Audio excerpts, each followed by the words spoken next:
Hello students, today I'll start with coordination compounds from class 12 syllabus. Today is just the introduction of coordination compounds, and only this part or only this video is there in your syllabus for first unit test. Okay? So let's start with coordination compounds. I will this video, first I'll just give you the example of a reaction and then I will teach you what are coordination compounds. Okay, what actually happens is that if you react ammonia with a green solution of NiCl2. What is NiCl2? Okay, if you pass ammonia or add an aqueous solution of ammonia to NiCl2, you will see a new complex ion of Ni ammonia whole 6 2 plus is obtained, and the green color is basically of nickel 2 plus. The green color of NiCl2 is basically of Ni2 plus. That green color is discharged and we will get a purple color solution. As soon as evaporation or on evaporating this purple color solution, we will get crystals of this complex salt. These type of complex portion ions or complex cations or this type of complex compounds, neutral compounds, are known as coordination compounds. Now you can ask me a question that why they are known as coordination compounds. What is there in this type of compounds that they are known as coordination compounds? You must have learnt about coordinate bonds in class 10. What does coordinate bonds means? In coordinate bonds, an electron-rich system will donate both the electrons, or an electron-rich system consisting of a lone pair of electron, it will donate the entire lone pair of electron to an electron deficient system. Here also this type of things takes place, or this type of reactions occur. What happens in this type of compound? See, nickel's valency is +2. Then how can it combine with 6 other ammonia? This complex compounds have, or coordinate compounds have nothing to do with the valency. No, it will do. Valency is important, but with the help of valency, we will just understand that which system is electron rich or which system is electron deficient. But the formation of compounds has nothing to do with valency. Let's see the structure of that compound. There are 6 NH3.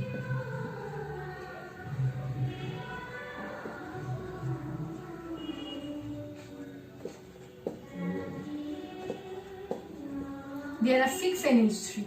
Nickel is 2 plus. Nickel has vacant orbitals. What will these 6 NH3 do? These 6 NH3 will donate electrons.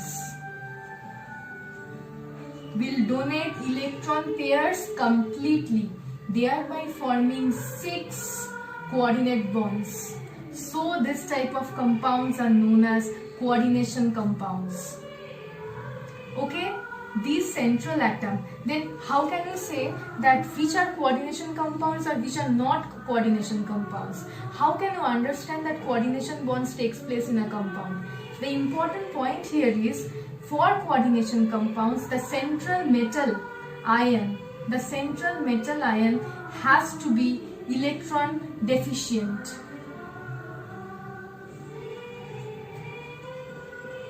Has to be electron deficient, and second point is it must have vacant orbitals.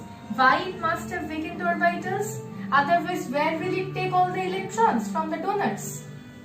So the central metal ion has to be electron deficient and must contain vacant orbitals for taking the electron pairs. And what these donor atoms should have? These donor atoms should have lone pair of electrons. These donor atoms should have lone pair of electrons. Otherwise, how will it donate electrons to the metal ion? Okay? These type of compounds are known as coordination compounds, where the metal which is electron deficient is known as the central metal ion, and the ligands, the donor atoms, means the donor entities here.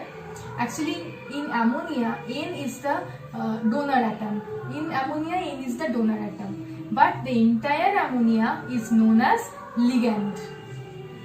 The entire ammonia is known as ligand. Like this, the molecules which donate electrons are known as ligands, and the metal to which it donates electrons are known as central metal ion. Okay? And this entire system is known as complex entity or coordination complex or coordination sphere or coordination entity. This entire system is known as. Okay? Now I will come to three types of complexes. There are cationic complexes,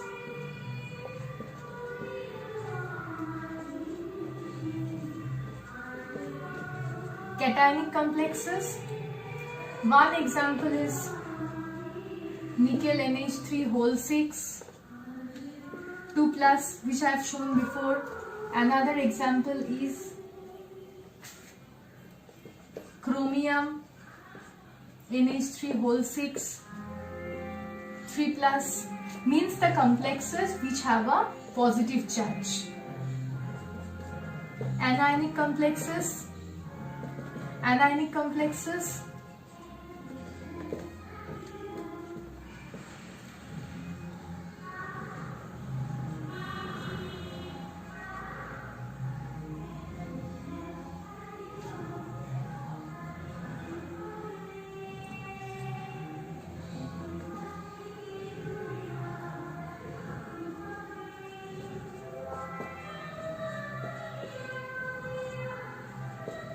these are anionic complexes, and there are neutral complexes. Anionic complexes means having negative charge, and neutral complexes, those complexes which do not have any charge. So cationic complexes have positive charge, anionic complexes have negative charge, and neutral complexes have zero charge or no charge. Next, I will come to an important part, which is the type of ligands.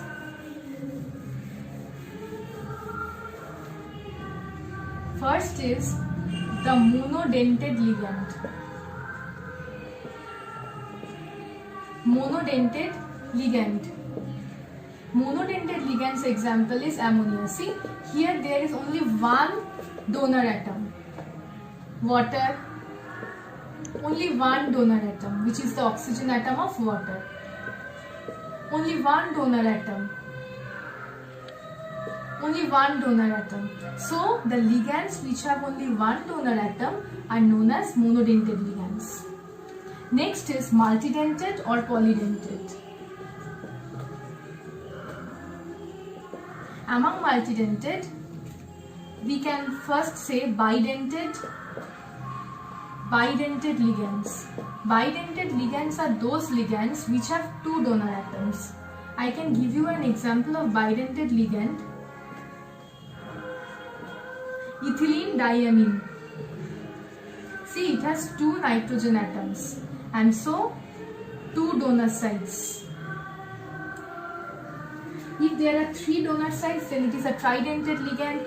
4 donor sites, then tetradentate ligand, and 6 donor sites, then hexadentate ligand. Let's give an example of a hexadentate ligand. This is important, okay? Hexadentate ligand.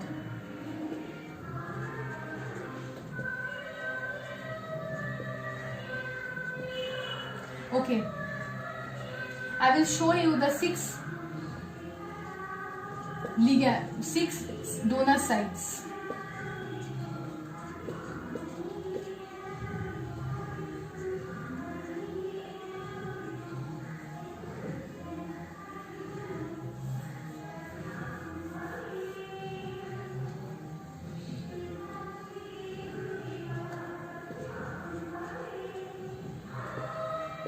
See, nitrogen donor sites and 4 oxygen donor sites.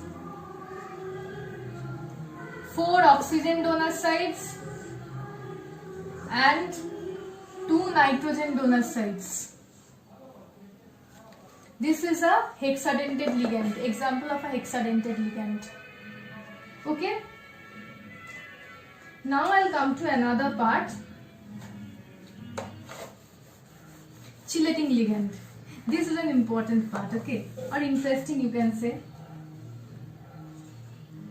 Copper.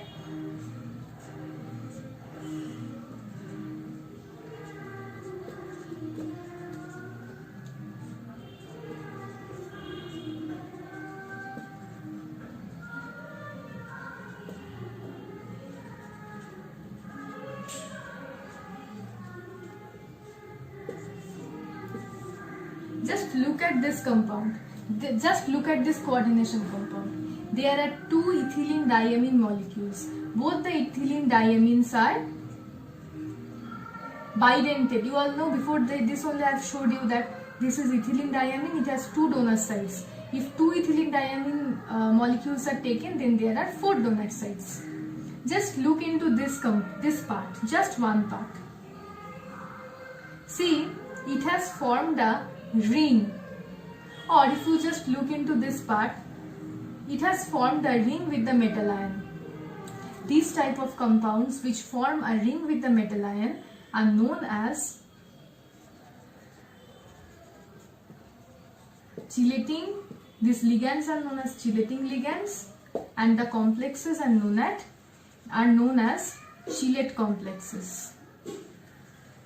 These are much more stable than the single monodentate ligand complexes, and this more stability of the chelate complexes is known as chelate effect. Okay, and remember one thing, that chelate complexes or chelating ligands are only multidentate ligands. No monodentate ligands can form chelate complexes because they have only one donor site. How will they form the ring with the metal ion? The last type of ligands is the ambidentate ligands.